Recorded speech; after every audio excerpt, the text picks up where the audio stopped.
Welcome to Yadav academy.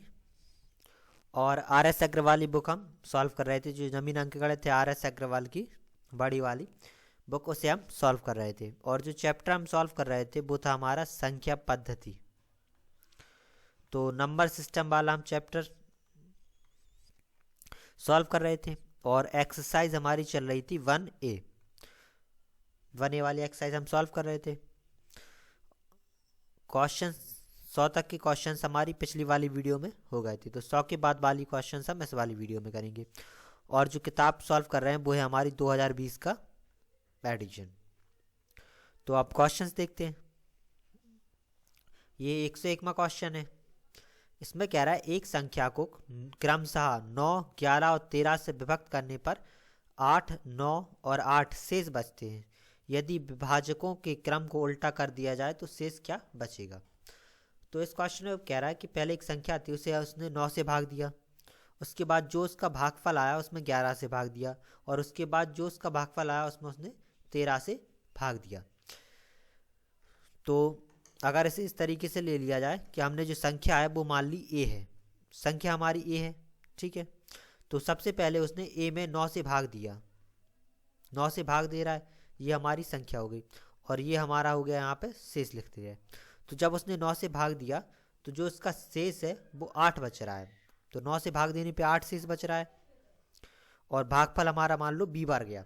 तो जब उसने 9 से भाग दिया ए में तो उसका बी बार भाग गया और जो शेष बचा वो बचा 8। अब इसी तरीके से दूसरी बार उसने क्या कहा कि जब 11 दूसरी बार में 11 से भाग दिया तो जो शेष बच रहा है वो बच रहा है उसका 9। और जो भाग गया वो गया उसका सी बार, मान लिया सी बार भाग गया। अब तीसरी बार में उसने 11 से भाग दिया तो 11 से भाग देने पे जो शेष आ रहा है वो आ रहा है इसका 8।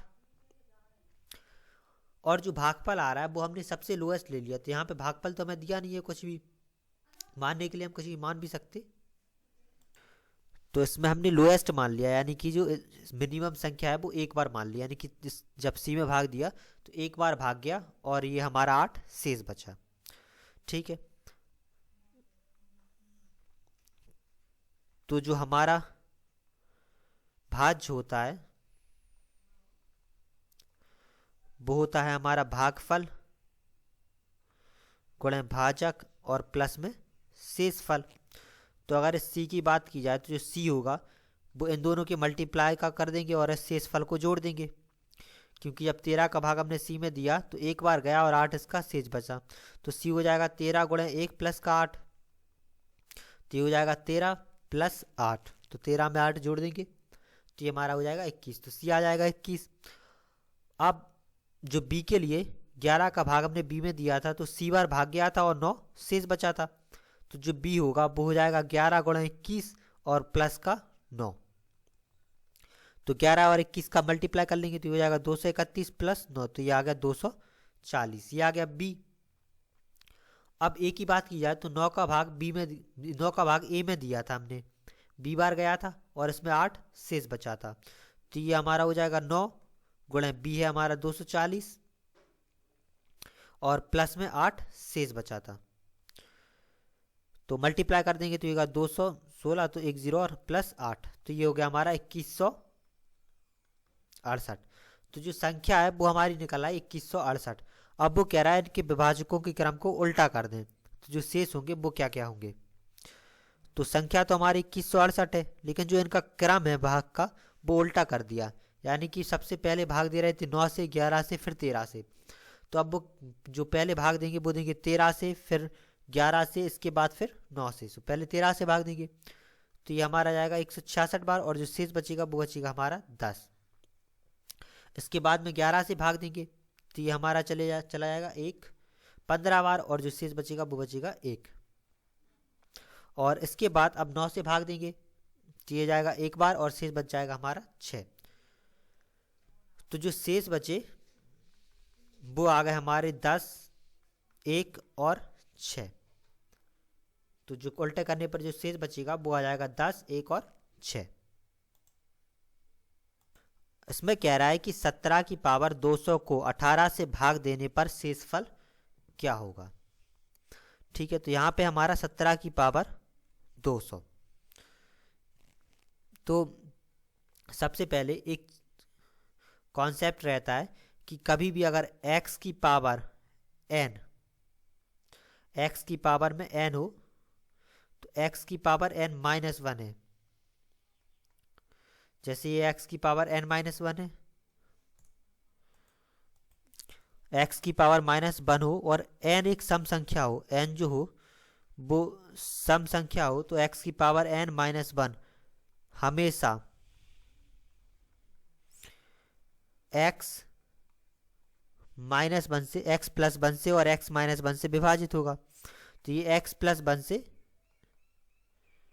विभाजित होगा। ठीक है, तो जब भी x की पावर n हो, x की पावर n यानी कि 17 की पावर यहाँ पे 200 दिया है, और जो n है वो हमेशा सम संख्या हो, यानी कि 200 एक सम संख्या है। तो ये जो संख्या होती है x की पावर n माइनस वन, ये x प्लस वन से विभाजित होती है। तो ये हमारी 17 की पावर 200, तो ये 17 की power 200 minus one plus one लिख सकते हैं, ये एक से एक कट जाएगा। ठीक है, तो अब इसे अगर हम 18 से भाग करेंगे तो ये 17 की पावर 200 माइनस एक और प्लस में ये हो जाएगा हमारा एक। तो ये जो संख्या होगी 17 की पावर 200 माइनस एक, तो ये हमारी 18 से यानी कि x प्लस वन से पूर्णतः विभाजित होती है।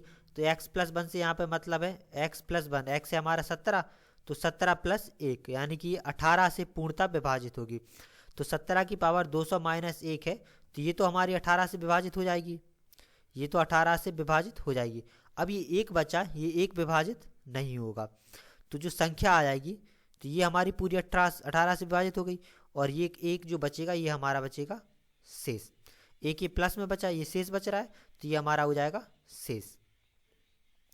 तो जो शेषफल होगा वो आ जाएगा एक। अब इसमें कह रहा है कि 25 की पावर 25 को 26 से भाग देने पर शेषफल क्या होगा। तो यहाँ पे जो संख्या है वो 25 की पावर 25 है। तो जो x की पावर n, जब n एक विषम संख्या हो, अगर n जो है वो विषम संख्या है, तो x की पावर n प्लस वन जो होता है वो हमेशा x प्लस वन से विभाजित होता है। ठीक है, तो जब माइनस रहता है तब x माइनस वन विभाजित होता है x प्लस वन से, और जब यही विषम संख्या होती है तो ये हमारा x प्लस वन से विभाजित होता है। ठीक है, तो यहाँ पे जो x है वो है हमारा 25, तो ये 25 प्लस का एक, यानी कि जो संख्या है जो ये हमारा 25 की पावर 25 है, इसमें हम एक जोड़ लेंगे और एक घटा लेंगे। तो ये जो 25 की पावर 25 प्लस एक, तो ये हमारा होगा, तो ये पूरा का पूरा x प्लस वन यानी कि 26 से विभाजित हो जाएगा, और ये माइनस का वन बचा तो ये हमारा विभाजित नहीं होगा, तो ये पूरा एक 26 से विभाजित हो जाएगा। 26 से जब विभाजित होगा, अगर इसमें हम 26 से भाग देंगे, अगर इस पूरी संख्या में हमने 26 से भाग दिया तो ये कुछ संख्या बार जाएगा, यानी कि p बार चला जाएगा। इसके बाद ये माइनस का 1/26 बचा, तो ये क्या है हमारा माइनस का बचा, तो इसे हम लिख सकते p माइनस वन और प्लस वन और माइनस का 1/26, यानी कि इसमें से p बार भाग गया, तो इसे हमने एक बार और ले लिया आगे। जब एक बार और आगे ले लिया तो ये p माइनस का वन बचा, और ये हमारा आ जाएगा 25/26, यानी कि जब इसमें भाग देंगे तो ये p माइनस का वन बार जाएगा और प्लस का 25/26 बचेगा, यानी कि जो शेष आएगा 26 से भाग देने पर वो आ जाएगा हमारा 25, तो शेष हो जाएगा हमारा 25। इसमें हमारा शेष एक नहीं आएगा क्योंकि ये हमारा माइनस में आ रहा है, अगर प्लस में आता तो ये हमारा हो जाता एक शेष। अब इसमें कह रहा है किसी संख्या n को 4 से भाग देने पर शेषफल 3 प्राप्त होता है, संख्या 2n को 4 से भाग देने पर शेषफल कितना प्राप्त होगा। तो सबसे पहले जो भागफल है वो हमने मान लिया q है। ठीक है, भागफल हमने q मान लिया। अब संख्या है n, तो n बराबर हो जाएगा हमारा 4q प्लस का 3। संख्या n है, n में 4 से भाग दे रहा है, q बार जा रहा है, तो ये हो जाएगा 4q और प्लस का 3 से शेषफल बच रहा है, तो संख्या n होगा वो हो जाएगा 4q प्लस का 3। अब जो 2n होगा तो इसमें 2 से मल्टीप्लाई हो जाएगा, तो ये हो जाएगा 8q प्लस का 6। अब वो कह रहा है इस संख्या में 4 से भाग दें तो शेषफल क्या आएगा, तो इसे हम लिख सकते हैं 8q प्लस का 4 प्लस का 2, इसमें से 4 कॉमन आ जाएगा, तो ये बचेगा हमारा 2q प्लस 1 और प्लस का 2। अब वो कह रहा है इस संख्या में 4 से भाग दें, तो जब 4 से भाग देंगे तो ये संख्या है 4, 2q प्लस 1 और प्लस में 2, इसमें हम 4 से भाग देंगे तो 4 में, तो इस पूरे में हम 4 से भाग देंगे तो ये तोड़ देंगे, तो ये हो जाएगा 4, 2q प्लस 1 और प्लस का 2/4 और ये प्लस का हो जाएगा 4, तो ये तो हमारा कट जाएगा, इस 4 बार चला जाएगा, और जब इसमें भाग देंगे तो ये हमारा 2 शेष बचेगा, तो जो शेष बचेगा वो बचेगा हमारा 2। अब इसमें कह रहा है निम्नलिखित में से कौन सी संख्या किसी प्राकृतिक संख्या का वर्ग नहीं हो सकती, तो इसमें हमें बताना है कि कौन सी संख्या वर्ग नहीं हो सकती। तो इसके लिए हम इसकी इकाई के अंक वाले अंक चेक करेंगे और इससे हमें पता चल जाएगा। जैसे कोई सी भी संख्या हो उसमें इकाई के अंक में सिर्फ 10 अंक हो सकते हैं, एक तो 1, 2, 3, 4, 5, 6, 7, 8, 9 और एक 0। तो जब भी इकाई के अंक में 1 होगा और उसका स्क्वायर होगा तो हमेशा 1 आएगा, और जब 2 होगा और उसका वर्ग करेंगे तो जो इकाई का अंक होगा वो 4 आएगा, 3 होगा तो उसका इकाई का अंक 9 आएगा, अगर 4 होगा तो उसका इकाई का अंक 6 आएगा, और इसी तरीके से अगर 5 होगा और उसका हम वर्ग करेंगे तो 25, यानी कि जो इकाई का अंक होगा वो 5 आएगा। अब अगर 6 होगा तो ये 36 आएगा, यानी कि इकाई का अंक आएगा 6। 7 होगा तो ये आएगा हमारा 49, यानी कि इकाई का अंक आ जाएगा 9, और 8 के में ये आ जाएगा हमारा 64, यानी कि 4 होगा, और जो 9 का होगा उसमें आएगा हमारा 81, और 0 पे आएगा हमारा 0। तो जो वर्ग होते हैं उनकी इकाई के अंक में हमेशा क्या 1, 4, 9, 6, 5 और 0 ये अंक होते हैं, यानी कि 1, 4, 9, 6, 5, 0। अगर वर्ग होगा तो उनके इकाई के अंक में इनमें से कोई ना कोई एक संख्या जरूर होगी, और जब वर्ग नहीं होगा तो जो संख्याएं होंगी वो हो सकती हैं 2, 3 और इसके अलावा 7। तो 2, 3, 7 और 8 ये संख्या हो सकती है जब किसी भी संख्या का वो वर्ग ना हो। तो इसमें देखो ये आ गया 5, तो 5 होता है हमारा किसी ना किसी की संख्या में, 6 भी होता है, 1 भी होता है, लेकिन 2 नहीं होता। किसी भी संख्या का वर्ग करेंगे तो उसका इकाई का अंक 2 नहीं आएगा, तो ये वाली संख्या हो जाएगी जो किसी का वर्ग नहीं हो सकती। अब इसी तरीके से इसमें क्या रहा, निम्नलिखित में से कौन सी संख्या किसी प्राकृतिक संख्या का वर्ग नहीं है, तो एक इकाई का अंक आता है, 5 आता है, लेकिन 7 हमारा किसी के भी इकाई के अंक में नहीं आता, तो इस संख्या का वर्ग नहीं होगा, तो ये किसी भी संख्या का वर्ग नहीं होगी।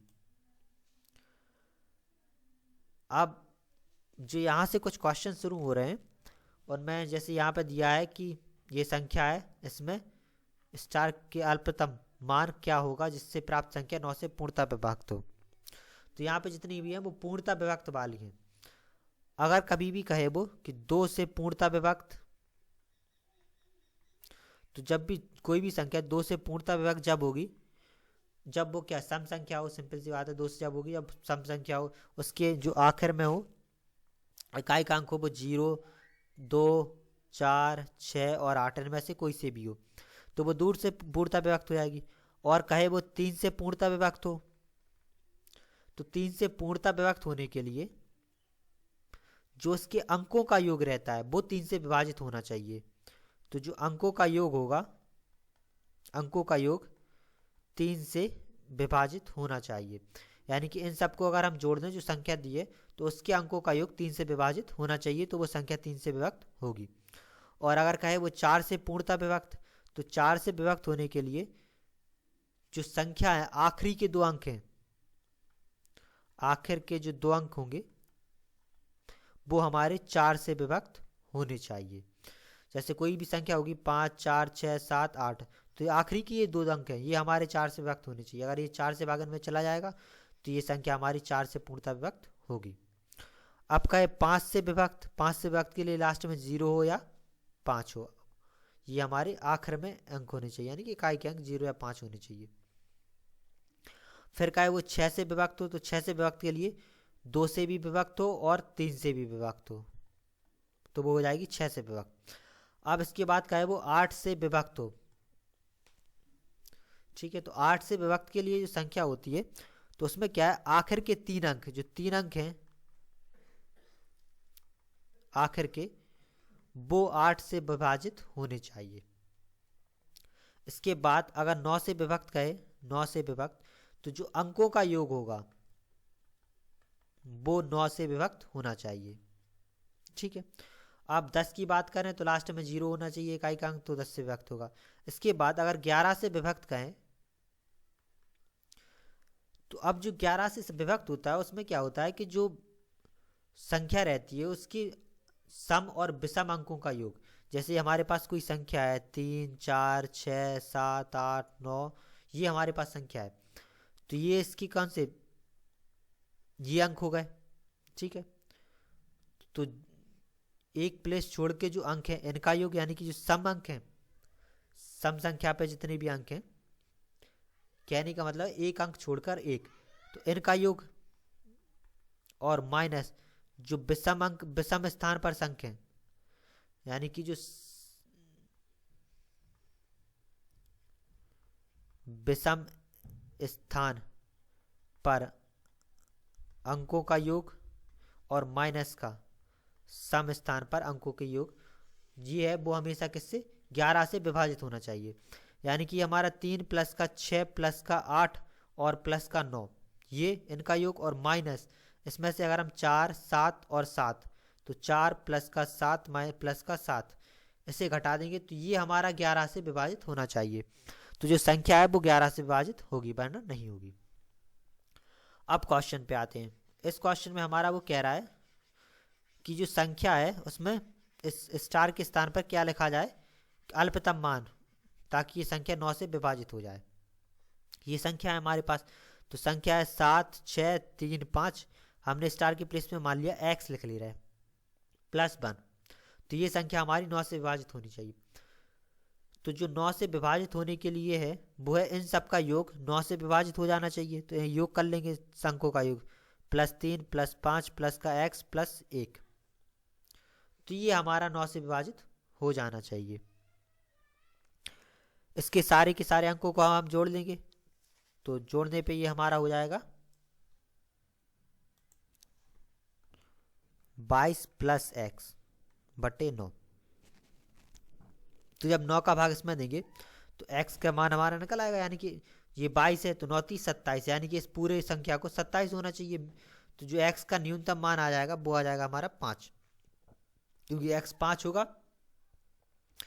तो ये हमारा जो संख्या है वो विभाजित हो जाएगी 9 से, तो ये आ जाएगा हमारा 5। अब इसमें कह रहा है कि किसी 2 अंकीय संख्या को 2 बराबर स्थान पर एक साथ लिखकर 4 अंकीय संख्या बनाई जाती है, जैसे 15, 15, 37, 37 आदि इस रूप की कोई संख्या निम्न में से किस संख्या से पूर्णतः विभक्त होगी। तो इसमें क्या है, वो संख्या कह रहा है 15, 15 लिखो या 37, 37 लिखो, तो ये किस तरह की संख्या से पूर्णतः विभक्त होगी ये हमें निकालना है। तो जो अंक हैं वो हमने मान लिए, माना जो अंक है वो x और y हैं, तो इसे रिपीट करके x और y इसी तरीके से लिखेंगे, एक्स वाई और एक्स वाई, इस तरीके से वो संख्या को लिख रहे हैं।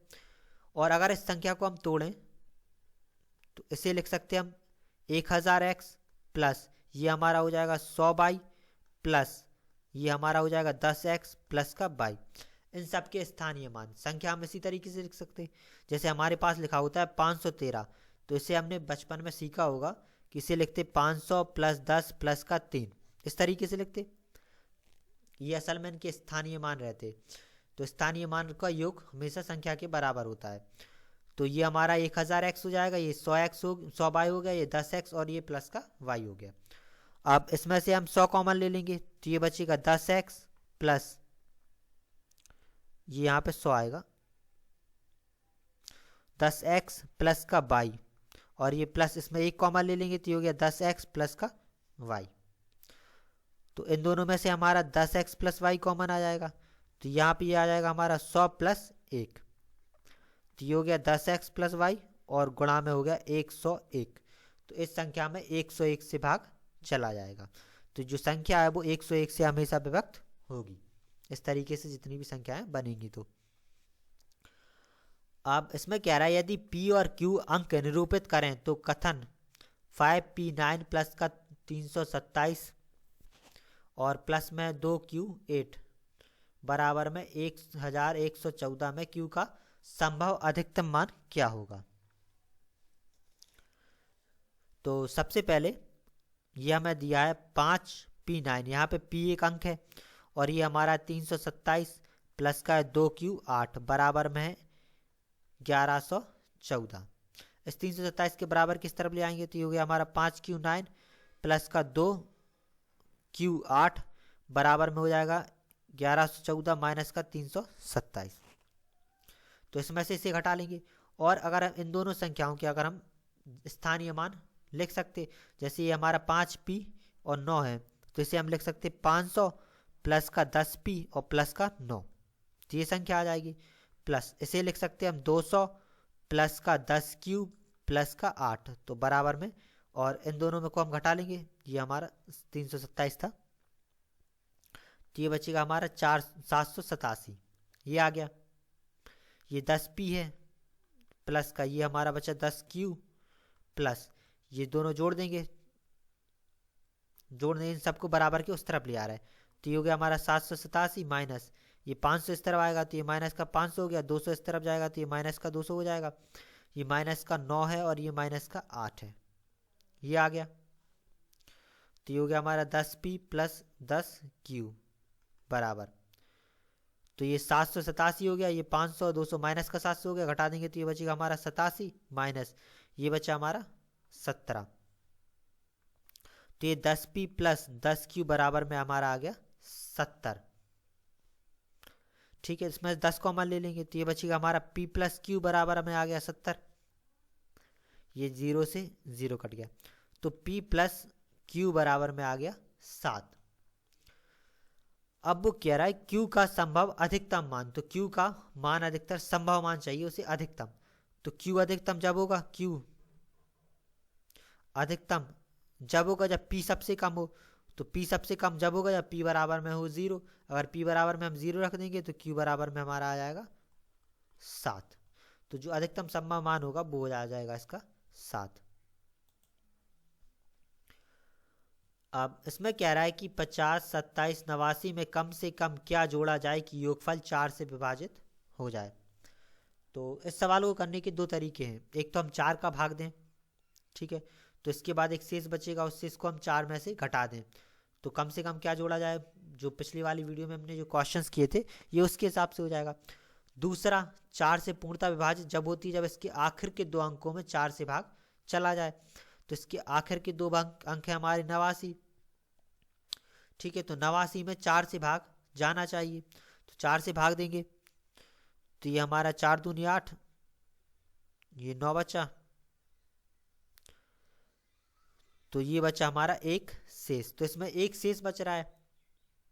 जब एक शेष बच रहा है यानी कि वो कह रहा है इसमें कम से कम क्या जोड़ा जाए, घटाने की कहता तो एक घटा देते, लेकिन वो जोड़ने की कह रहा है, तो जोड़ने के लिए जोड़ने वाली संख्या होगी वो हो जाएगी 4 माइनस का 1 यानी कि 3 जोड़ने पर, तो अगर इसमें हम 3 जोड़ देंगे तो ये संख्या हमारी पूर्णतः विभक्त हो जाएगी। अब इसमें कह रहा है कि कम से कम क्या जोड़ा जाए कि योगफल 11 से पूर्णतः विभक्त हो जाए।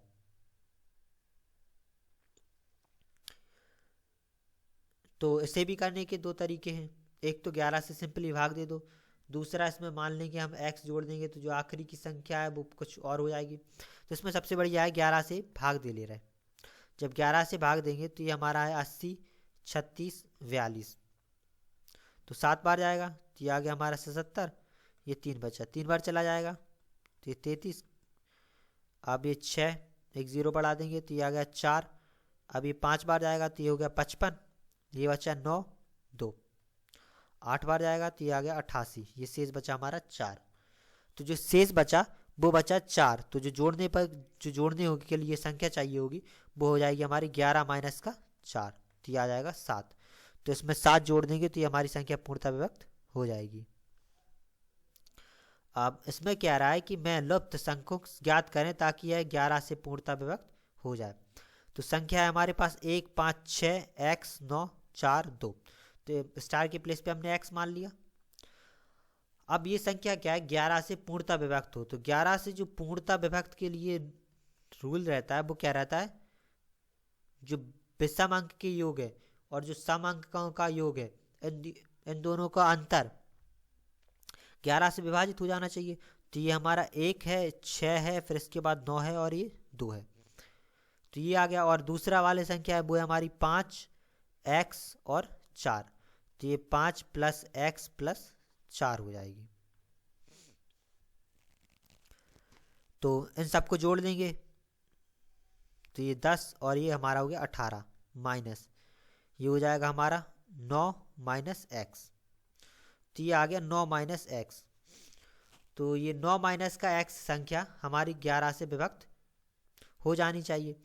तो 11 से विभक्त के लिए इसके लिए क्या, एक सबसे या तो x हमारे पास जो x है वो कितना 9 हो ताकि ये संख्या कितनी 0 हो जाएगी, क्योंकि 9 से कम ही चाहिए, क्योंकि ये x है हमारा माइनस का और इसमें भाग जब ही जाएगा जब ये x क्या हो 9 हो, 9 से 9 कट जाएगा हमारा तो ये 0 आ जाएगा, 0 11 से विभक्त हो जाएगा। तो जो x बराबर में होगी वो संख्या निकल आएगी हमारी 9। अब इसमें कह रहा है कम से कम क्या जोड़ा जाए कि योगफल 8 से पूर्णतः विभक्त हो जाए। तो जब 8 से पूर्णतः विभक्त की बात करेगा तो इसमें आखिर के 3 अंक रहते, ये हमारे विभक्त हो जाने चाहिए 8 से। तो 8 का भाग 116 में चला जाना चाहिए। ये हमारा एक बार जाएगा तो ये हो गया 3 6, ये 4 बार जाएगा तो ये आ गया 4। तो जो शेष बच रहा है वो बच रहा है 4। तो जो जोड़ने कम से कम जोड़ने की जो संख्या होगी वो हो जाएगी 8 माइनस का 4 यानी कि 4। तो 4 को जोड़ने पर जो हमारे पास संख्या आएगी वो पूर्णतः विभक्त हो जाएगी। अब इसमें कह रहा है यदि 1y 3/6 पूर्णतः 11 से विभक्त हो तो y का मान क्या होगा। तो संख्या है 1/3/6 और ये हमारी 11 से विभक्त हो रही है। तो जब 11 से विभक्त होगी तो ये इन संख्याओं का योग और इन संख्याओं का योग का जो अंतर है वो 11 से विभक्त होना चाहिए। तो ये हमारा 1 प्लस का 3 प्लस का 6 और माइनस का y प्लस y ये हमारा 11 से विभक्त होना चाहिए। तो ये हमारा हो जाएगा कितना, जोड़ लेंगे तो ये हो गया 10 माइनस का 2y बटे 11। तो 10 माइनस का 2y है ये हमारा 11 से विभक्त होना चाहिए। तो 11 से विभक्त के लिए ये पूरी संख्या क्या 0 होनी चाहिए, क्योंकि ये 11 के बराबर तो होगी नहीं। तो ये 10 माइनस का 2y है ये बराबर होना चाहिए 0 के। तो 10y बराबर में हो जाएगा 2y, तो y बराबर में आ जाएगा 5। तो जो y का मान होगा वो आ जाएगा 5। अब इसमें कह रहा है कि संख्या 11 से पूर्णतः विभक्त है तो स्टार का मान क्या होगा। तो 4 8 3 2 7 x और 8। ठीक है, तो 11 से विभक्त के लिए इन संख्याओं का योग और जो बाकी की संख्याओं का योग है वो उनका अंतर 11 से विभक्त होना चाहिए। तो ये 4 प्लस का 3 प्लस का 7 प्लस का 8 है और माइनस में हो जाएगा ये हमारा 8 2 और x। तो 8 प्लस 2 प्लस x और ये हमारी डिवाइड होनी चाहिए 11 से। अब इन सबको जोड़ देंगे तो ये जोड़ने पे आ गया 22 माइनस का 10 और माइनस का x बटे 11। ठीक है, तो ये हो गया 12 माइनस का x बटे 11। तो ये 12 माइनस का x बटे 11 है, ये हमारा किससे 11 से डिवाइड होना चाहिए। तो ये 11 से डिवाइड जब होगा जब x बराबर में हमारा 1 हो, क्योंकि ये जब ही डिवाइड होगा जब ये हमारा 1 के बराबर हो 1 होगा। तो ये हमारा 12 माइनस 1 तो ये 11 हो जाएगा, 11 से 11 भाग चला जाएगा तो ये आ जाएगा 1 का सबसे छोटा मान क्या होगा कि संख्या 9 से पूर्णतः विभक्त हो। तो 9 से पूर्णतः विभक्त के लिए जो अंकों का योग होता है वो 9 से विभाजित होना चाहिए। तो ये संख्या है हमारी 7 6 3 5 x 1 जिसका योग होगा वो हो जाएगा 6 प्लस का 7 प्लस का 3 प्लस का 5 प्लस का x प्लस का 1, और ये हमारी डिवाइड होनी चाहिए 9 से। जोड़ देंगे तो ये हो जाएगा 22 प्लस का x बटे 9, तो 9 × 27। इसे 9 से डिवाइड होने के लिए जो x का मान होगा वो आ जाएगा हमारा 5, तो x 5 होना चाहिए, तो ये संख्या हमारी डिवाइड हो जाएगी, तो ये हो जाएगा 5। तो इस वाली वीडियो में इतने ही क्वेश्चंस, आगे के क्वेश्चंस हम अगली वाली वीडियो में करेंगे। Thank you.